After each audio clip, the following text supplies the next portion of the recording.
I am late to the party when it comes to dunking on History Channel content. People say it went downhill at some point, which I find hard to argue against considering vintage History Channel content looks like this. They were very human looking. They had 2 arms, 2 legs. Actually, are things really so different today? Cable was booming in the 1990s, leading way for the History Channel to provide an endless stream of World War II content for guys who thought they were Tony Soprano. You ever watch a History Channel? He's just like me for real. You know, minus all the bad things. What I'm trying to say is we both spend a lot of time thinking about the Roman Empire, which is why we'd watch something pitched as ancient Rome meets true crime. He'd come to the big city looking for a good time. He found it. And much more on the dark streets. Now that's the history I want to see. But by 2009, the History Channel had rebranded itself to Just History with the tagline, History Made Every Day, which alluded to a brand new slate of popular reality shows. Shows like Pawn Stars and Ice Road Truckers were criticized for being barely historical. But within just a few short years, shows like these brought the History Channel up from a top 20 cable channel to a top 5. I watched so much Pawn Stars as a kid, I'm kind of sorry to admit that my viewership contributed to the downfall of education in this country. Yeah, this is Billiam. By prioritizing ratings over educating, the History Channel put history in the backseat and sometimes drove the audience into dishonest territory. It's hard not to look at the History Channel's programming lineup and come to the conclusion that, yeah, they just straight up lie over there sometimes. From perpetuating easy to disprove theories like ancient aliens and Hitler's surviving, to spreading false information with shows like Amelia Earhart, The Lost Evidence, and f***ing Bigfoot Captured, which features a team of investigators successfully capturing Bigfoot. It doesn't matter if it's because of a lack of responsibility, carelessness, or just making a mistake. In this video, we're gonna cover the times the History Channel just straight up lied. Remembering for generations to come, the History Channel, where the past comes alive. Now we gotta talk about big bad scary monsters. I was obsessed with Monster Quest as a kid because I really believed something like this could happen to me. It was this reptilian-type creature. 2 fingers and scaly skin. In my last video, I covered History's Missing in Alaska, a show where 3 dudes investigate missing persons cases that could be related to monsters lurking in the Alaskan Triangle. This one guy, Jax, he harvests his own blood to try to lure in a mermaid, dripping it out into the ocean. But alas, like every monster hunting reality show, the hosts bleed while letting the monsters slip through their fingers. They never catch them. But what would it look like if they did? Following in the footsteps of Animal Planet's Mermaids, The Body Found, and the Discovery Channel's Megalodon, The Monster Shark Lives, both of which I've talked about on this channel, the History Channel decided it would be a good idea to do a little lying themselves. Enter breaking history, Bigfoot Captured. They got him. They finally fucking got him. What makes this program so irksome is its blending of reality. The protagonist is an actor, an unnamed filmmaker. And I want to be the first filmmaker to prove Bigfoot exists. Who goes on 2 Bigfoot expeditions. One with real people in the Bigfoot community like Idaho State University professor Jeffrey Meldrum, and a second with a huge group of actors in a staged scenario in which Bigfoot is really captured for real. Shut that guy up. God, is he gonna come over here? Though I admit, without the dramatization, the special would be pretty boring. They do standard Bigfoot show things where they explain how amazing the Patterson-Gimlin Bigfoot film is, without ever addressing that Roger Patterson, who shot the footage, was a fucking con artist. Patterson committed check fraud, and before his fated encounter with Bigfoot, he drew a mock-up of the Bigfoot, titties and everything. He planned earlier Bigfoot shoots, wrote a Bigfoot book, and had every reason to fake the footage. He had already made Bigfoot his career. Although they do build a cool 3D printed, quote, anatomically correct Bigfoot skeleton with the help of Professor Meldrum and other academics at Idaho State. But after that, it appears they have found a biped in the forest who isn't one of them. Could it be Bigfoot? The biped, yeah. An upright being walking bipedally. An upright being walking bipedally? There's only one kind of person on the face of this planet that has ever strung those words together to make that kind of sentence, and it's Bigfoot hunters. The tensions within the expedition are at an all-time high considering Bigfoot is really here. Oh my God. Bigfoot calls out to the party, with their equipment, chases after them, throws rocks at them. He is relentless. But they end up luring him into a cage with the beast's reported favorite foods. A concoction of donuts, maple syrup, chocolate syrup, and a lot of trail mix. That could catch any guy with big feet, to be honest. And it works. Bigfoot shows up. Holy shit, he is a big boy. I cannot deny Bigfoot standing up like that looks so cool. But then they catch him in a cage and get a good look at him, and I don't know about his face, y'all. I get that they're trying to make him look more human-like, but I relate to the more beastly Bigfoot, I think. You could relate to the beast as a human as well without just a guy. They're trying to have a moral lesson about Bigfoot, I think. These creatures aren't animals, they're people. Like, just because you're ugly doesn't mean you don't exist. But something about that mug is so unserious. Like, but I feel his sadness. He's hurt. Is it hurt? No. It's singing.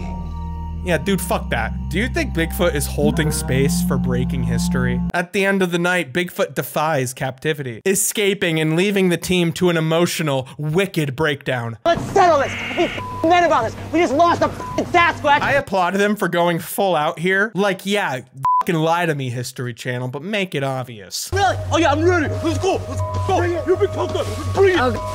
Look. But what's the lesson to finding Bigfoot? What to capturing him? Maybe it's better not to find Bigfoot. To let him or his legend live.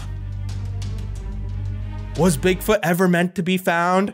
Probably not. Don't ask me. I wouldn't know the answer because I was educated by the History Channel. Monster hunting reality shows have to fudge the truth a little bit, but that's just sort of the case with all reality shows. Obviously, shows like Pawn Stars are staged, yet I give them a pass because to me, there is an attempt at educating the audience about whatever relic they uncover. Bam!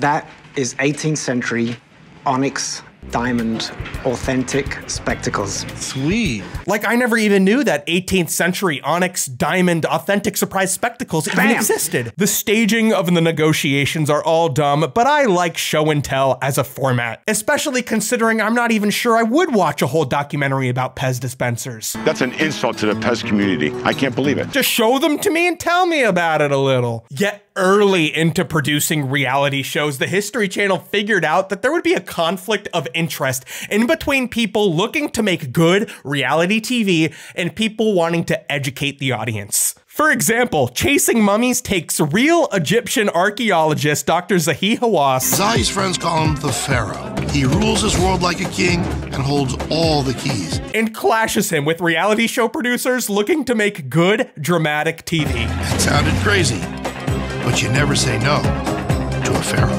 The whole show is made at Hawass's expense, who has no idea the entire time. The crew is literally just fucking with him. You say, yes, sir. Yes, sir. I don't hear it. Yes, yes, sir. It's like in the army. Archaeology is like in the army. But it's fun. Playing right into the famous archaeologist's famously big ego. In this show, the History Channel was lying to the host. It's literally like a prank show at his expense, and he never figures it out. The fellows are clearly actors constantly pestering and playing dumb to irritate Dr. Hawass. And you still ask me the question. This is wrong. You don't understand. You listen to me. For some reason, I want to say this is the funniest lie the History Channel ever told. The film crew begs Dr. Hawass to take them inside the Great Pyramid of Giza. At first, he's reluctant because he says going inside the pyramid is no game, and he can tell these people are not up to the task. It's dangerous. No, my guys are tough. My guys will do it. Let us do it. An easily convinced Hawass and an overconfident film crew make their way inside the pyramid. By the third chamber, a cameraman throws his back out and the lead producer has a giant panic attack and is given oxygen. You should have listened to the pharaoh because now you look like an old Giza coming out of that pyramid. I got turned around. I think what makes this show funny is Hawass is known for having an attitude. And during the height of his career, he was accused of taking credit for other people's work and of being a misogynist. Something I would not have mentioned if he literally didn't smack ass on camera. Go. Okay. Go. Go. Like, this is an inner look into his Indiana Jones fantasy. He wants undergrads under him so he can smack ass. We saw it, he did it. And it's really easy to poke fun at this man for wanting to be Indiana Jones when you consider his apparel line, which is totally indie-core, if you will. Inside the pyramid, Dr. Hawass has had it up to here with all of these filmmakers. And then fellow Zoe tries to scurry off so she can use the bathroom inside the pyramid. I have to go to the bathroom. You can't go to the bathroom here. This is like a church, like a mosque. Derek is always asking stupid questions, especially right after Hawass has already explained something to him once or twice. So when Derek finally retains something, Dr. Hawass is so fucking happy. Exactly. Good, Derek. You are learning now. Derek has successfully translated the graffiti in the pyramid accurately, but Dr. Hawass explains the graffiti has faded because of humidity exposure over the years, giving Zoe the perfect moment to tell Dr. Hawass she just peed her pants. Inside the king's chamber, inside the pyramid of Giza. Dr. Hawass, I lost it. And I just went to the bathroom. So he banishes Zoe from the pyramid. He says, get out of here. Finally, it's been a long day of stupid questions, piss, and drama. So when they finally make it to the 5th chamber, Derek shares his newfound knowledge. No. This chamber might have been built by aliens. This is stupid. After all this teaching, and working with me in the tombs of the pyramid builders, looking at the graffiti, and you come and you tell me aliens? Shut up! They had Dr. Hawass guide them inside to the pyramid, this treacherous adventure, if you will, just to bait him like that. And then Zoe comes back from banishment just to poke him some more. You can go and work at a supermarket, but not to work for me. Goodbye. 5 years after this series got canceled, Dr. Hawass did an interview with the Washington Post where he revealed that it was revealed to him after the filming had wrapped that Zoe peeing was just an event staged by the producers. Sure, f***ing with Dr. Hawass is pretty funny, but I don't think pouring water all over the floors of the Pyramid of Giza, where there's water damage there already, erasing history, I don't think that's funny. The History Channel producers were literally instructing on-screen talent to destroy history. It feels weird and disrespectful. I mean, the pyramid didn't do anything to you. The pyramid didn't smack anyone's ass. While I'm getting down and dirty into my own monster and mysteries research, I need to make sure my browsing experience is optimal for multitasking and maximum productivity. I should use this video's sponsor, Opera. Opera is not your average internet browser. It has so many different features to optimize your experience when browsing the web. A new feature to Opera is the player. You can control your videos or music without even having to change windows or even tabs. You can choose between 6 different streaming services right in the sidebar. You can move the player anywhere you'd like, even beyond the browser window limits while you get your work done. You're also able to customize the theme of your browser. You can choose between classic, Aurora, and Midsummer, and then you're able to play around with colors, animations, sounds, and more. You can also split your screen without opening a new window. Just drag a tab downwards and boom,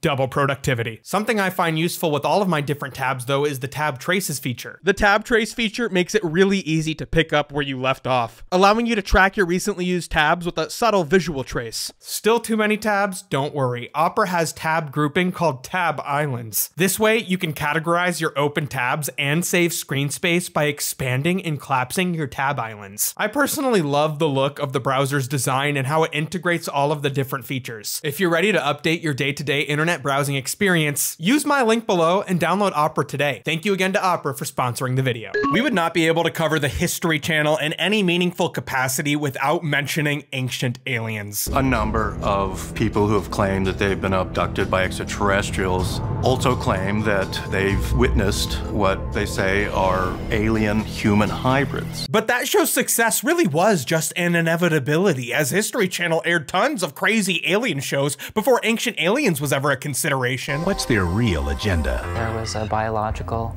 reproductive element of my experiences. I'm not ashamed in reporting that. That's fucked up. The alien didn't have sex with me when I got abducted, but what makes Ancient Aliens so ridiculous is just its sheer success. 20 seasons and over 250 episodes, with no signs of slowing down. The show is based on the popular pseudo-archaeological hypothesis of ancient astronauts, which claims that ancient civilizations were given life and knowledge from alien visitors. Masterful cultural, archaeological artistry and architecture are quickly snatched up out of any meaningful cultural context to explain that actually aliens did it. Stonehenge, aliens. Einstein, aliens. The pyramids. And you tell me aliens?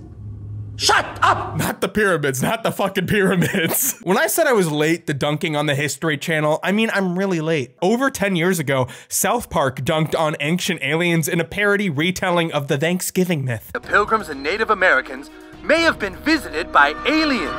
However, over 50 years ago, Eric von Daniken, who popularized the ancient astronaut hypothesis in his book, Chariots of the Gods, quickly became the target of mockery. Every time von Daniken finds the artifact, the constructs, the architecture of a non-Western civilization where he can't figure out how they made it, he says it had to be done by extraterrestrial intervention. Since there's a whole lot that he can't figure out, he has extraterrestrial intervention all over the world. I think that's essentially where he's at. Before publishing his book in 1968, von Daniken was convicted of fraud. Eric von Daniken wrote a book called Chariots of the Gods. But Chariots of the Gods went on to be an international smash hit. As of November 2016, 8 years ago, Chariots of the Gods and all of its alien-related sequels had sold up to 70 million copies. Von Daniken, more like goddamn man, that's a lot of money. But I just want to clarify, I personally promise there is no relation between von Daniken's fraud and his theories about aliens. Yep. He shows some pictures that could only have been done by a super intelligent, so he says, aliens that came here long ago and so forth. Yeah. Again, this man's love of fraud has nothing to do with his love of ancient aliens, but it's only allegedly love. According to writer Jason Colavito, who has many works rebuking ancient aliens, Daniken's work can be traced back to earlier UFOlogy and ancient alien descriptions, such as that found in the popular French New Age book The Morning of the Magicians, published in 1960. And even before that, H.P. Lovecraft, in his most popular work, The Call of Cthulhu, describes a scenario that is very reminiscent of ancient astronauts. Except, you know, Lovecraft explicitly clarified that although this mythology was convincing, it was strictly fiction. But von Daniken never tried to take credit for these ideas. And in fact, in a 1974 interview with Playboy, von Daniken explains that when he wrote Chariot of the Gods, he was not yet a believer. You know, it took writing like 6 or 7 successful books to become a believer. It was so good, he convinced himself. This interview is wild. I swear to God, I subscribed to Playboy just to read this interview. I was skipping past all the pages so quickly looking for this interview, I didn't look at a single nipple. I swear to God. When confronted with any number of his basic factual errors, von Daniken would often come up with a funny excuse. Chariots of the Gods in his later book describes his international adventures, going to exotic locales to study exotic archaeology. And to me, in this interview, it seems like von Daniken just thought nobody would ever go through the effort to like check what he was claiming he saw. Von Daniken probably never thought somebody would go to Ecuador and ask the person he name-dropped in the book, Juan Morris, about the secret cave he apparently took von Daniken to. A place where von Daniken claimed to find ancient furniture made of plastic, a menagerie of gold animals, a library of imprinted metal plates, and other evidence of a great early civilization. According to von Daniken, it was the most incredible, fantastic story of the century. Yet when asked, Juan Morris said he never took von Daniken to any place like that, because no place like that exists. And this is a photograph which was made at the expedition of Juan Moritz in 1969.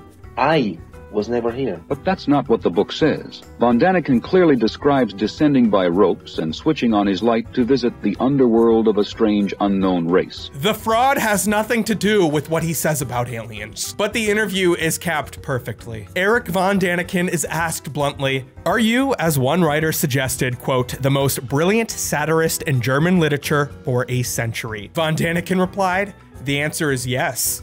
And no." Yet these books are claimed to be factual. So how is the reader to know whether the author is using dramatic effects or whether he is simply telling lies? Not to mention, the man was horribly racist, like horrifically racist. I'll read just one of these quotes, but trust me, they're all really bad. I'm gonna pull the screen in so you know I'm reading this, and you know that it's not coming from my heart. I'll shake my head too. Was the black race a failure?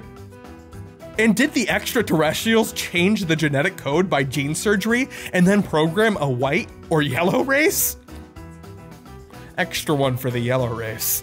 Although Western culture has definitely been put under the lens by ancient aliens, it's hard to deny the idea that ancient astronaut theory is intrinsically anti-human. It's anti-intellectual, it's anti-creativity, and often, you know, it's pretty racist. On Easter Island as elsewhere, von Daniken underestimates the ability of people who, to his eyes, are primitive and unsophisticated. I bring up Eric von Daniken's history because he was exposed as a fraud in his day, basically. The Easter Island statues were made by men. To invoke the aid of space gods involves deliberately ignoring the evidence.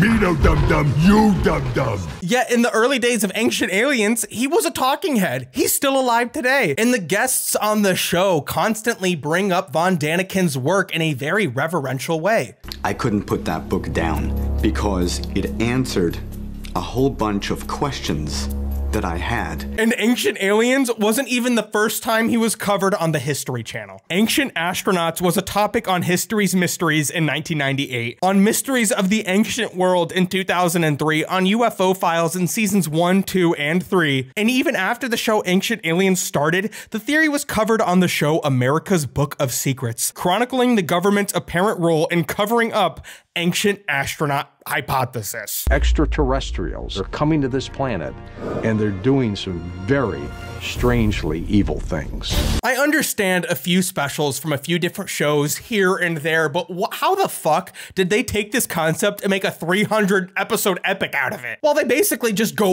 way beyond ancient astronaut theory. Our oceans are in fact a great extraterrestrial laboratory. Did extraterrestrials in some way influence this battle by disguising themselves as a familiar figure like George Washington?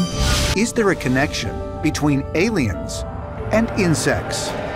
They throw in a lot of nonsense and try to make it align with aliens. It's no wonder the face of the show, Giorgio Tsoukalos, became a meme so quickly after the show started. So did Rick from Pawn Stars. You know, you don't get that kind of cultural penetration by telling straight histories. You have to be a little bit of a cartoon character. It's pretty crazy seeing Giorgio become a meme man in real time during the show. Season 1, Giorgio can kind of get it. He's just coming off of a bodybuilding career, but as his hairline starts to go up, so does the rest of his hair. And by season whatever, they're using his iconic crazy hair as iconography to promote the upcoming season. The whole meme behind his personality is that no matter what the evidence was, it was aliens. Take season 4, episode 10, Aliens and Dinosaurs, which asks the question bravely, are aliens to blame for the dinosaurs' extinction? That advanced nuclear weapons had at one time devastated our planet.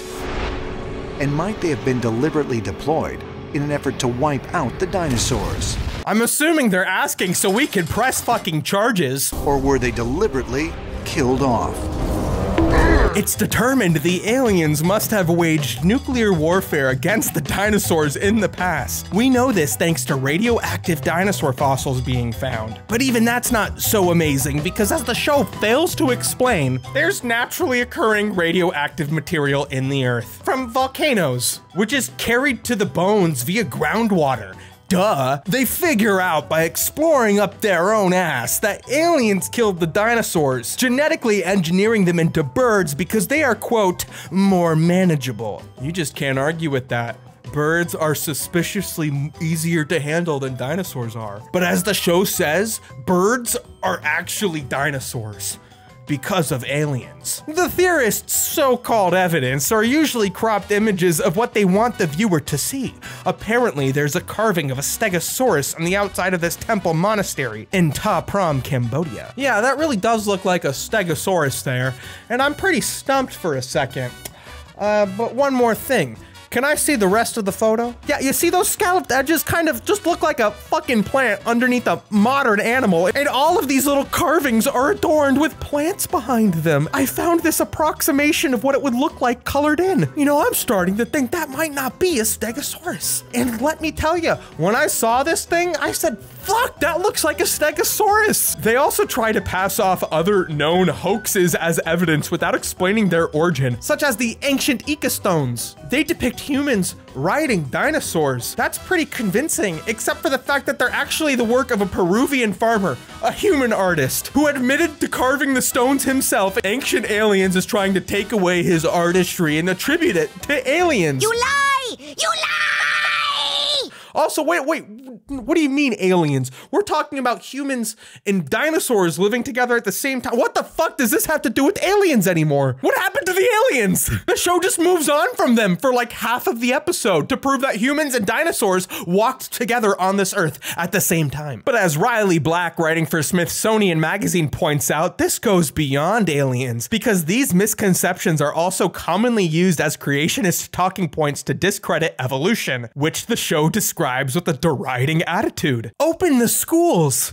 Please open the schools. Ancient civilizations are amazing. Dinosaurs are amazing. It'd be really cool if they existed at the same time, but we just don't have any evidence to suggest that was the case. And that's not to suggest that archaeologists and scientists know everything, but they have no reason to believe dinosaurs and ancient civilizations existed at the same time. Maybe we can be inspired by how advanced the people of the past were during such ancient times without dinosaurs, instead of limiting our mind and our potential by explaining that we need aliens to do amazing things. It's way easier to say the aliens helped us build the pyramids than it is for you to go outside and build your own pyramid. Open the schools. For all of history, all in one place, call your cable company and ask them to carry the History Channel. You know, it doesn't take that much time researching to realize that the History Channel was never a critical darling amongst basic cable, even its historical programming. Just a few years ago, Vikings was history's first popular scripted program, but it has been called out for being littered with historical inaccuracies. And going to any specialty forum will find people dissatisfied with how history has covered any given topic. The car forum is disappointed with the cars that made America. The treasure hunting forums is disappointed with the pirate's treasure of the Knights Templar. But even back in the year 2000, before the History Channel was headlining bullshit, academic Brian Taves wrote the critique, The History Channel and the Challenge of Historical Programming, which articulated the kinds of problems facing historical programming, namely a lack of respect for archive material and the struggles to produce high-quality, accurate material on razor-thin cable TV budgets. First, when the History Channel started, history relied on filling its schedule with archive material, and they would air this without any attempt to contextualize it for a modern audience, such as when they aired a historical film strip about Wernher von Braun's contributions to US aerospace engineering, a piece that was created to propagandize the United States to attract international talent, a film strip that completely neglects to mention von Braun's history as a Nazi, a piece of Cold War propaganda re-aired decades later without any historic context, just to fill airspace. So Billiam here is going to give you some context. Here's an awesome diss track written in 1967. Call him a Nazi, he won't even frown. Nazi schmatzi, says Werner von Braun. Though in the article, Taves does admit that the History Channel would air high-quality documentary programming. Just none of it was made by the History Channel. And it's pretty easy to see why. Bronze plates sculpted to look like a muscular torso.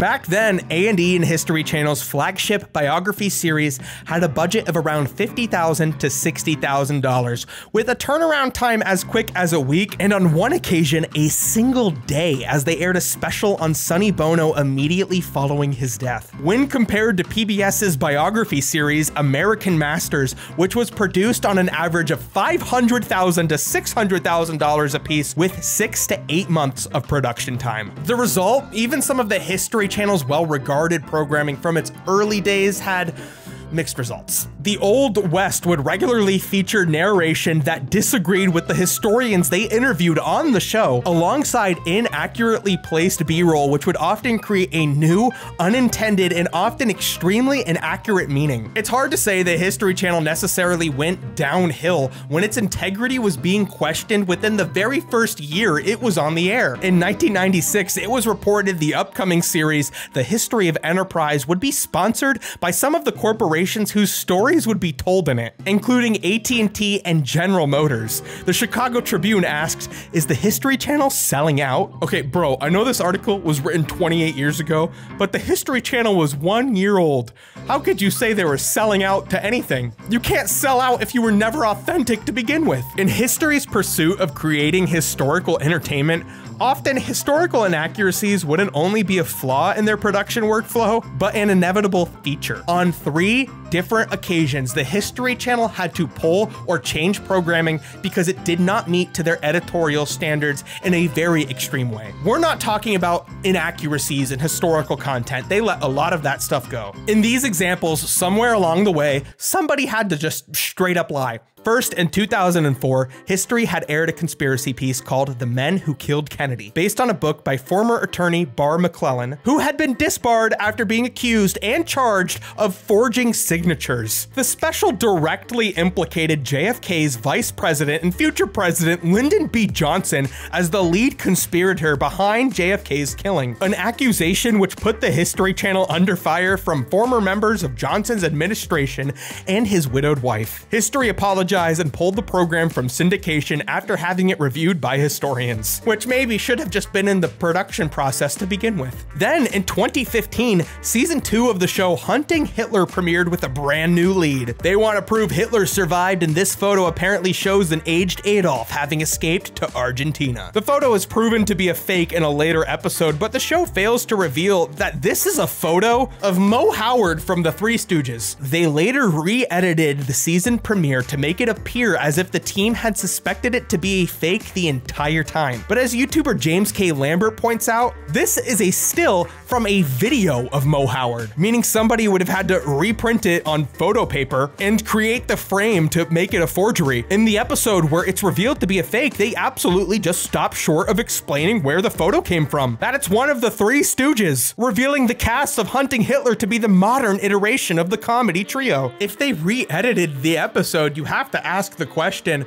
was this photo authentically presented to the History Channel, or was somebody lying? Finally, in 2017, the special Amelia Earhart: The Lost Evidence aired. Amelia Earhart, of course, is a famous pilot who went missing trying to fly across the Pacific. But photographic evidence revealed exclusively in this special supports the previously unsubstantiated theory that Amelia had been captured and killed by the Japanese. The only problem? A Japanese blogger sourced the photo from a 1935 travel guide published 2 years before Amelia went missing. So even if this is her in the photo, it does not support the theory. The History Channel aired this program once and then never distributed it again in any form. In my opinion, these kinds of things are inevitable as history tries to make history profitable. And that's what makes publicly supported edutainment so important. Programming by the BBC and PBS can be high quality without having to turn a profit. And turning a profit is only possible for the History Channel when they're either re-airing a better documentary that somebody else made, or by making documentaries themselves dirt cheap. The History Channel has always been considered a lower standard of historical content. Yet still, they've tried to infiltrate the American education system even after they started making things like Ancient Aliens. Historian Jeremy Stern criticized the History Channel's America, the Story of Us, as being an overcorrection to America's history being told through a politically correct lens. In translation, it is a retelling of America's history through the lens of celebrity talking heads instead of historic experts, which often totally erases any of the politics surrounding major events in American history. Stay with me. For example, the Boston Tea Party, an event in which American revolutionaries destroy Royal British imports, tea, in Boston Harbor, gets a reenactment without ever mentioning that they were protesting the Tea Act. They explain why the Boston Tea Party was protesting high taxes on tea without explaining why they targeted a British ship. In fact, the Tea Act of 1773 was not an increase on taxes. It was a decrease of taxes to the English, which allowed them to export tea into the Americas at cheaper rates, making them more competitive compared to American-made tea, which is why tea bootlegging was massive during the colonial era. but they never take the time to get into these kinds of details for what they're talking about, because they're making room for all of the celebrity interviews. The early days of US colonization are presented in a way that minimizes the Atlantic slave trade and presents the US as largely uninhabited virgin lands with potential to be exploited for profit, with hundreds of years of Native American contact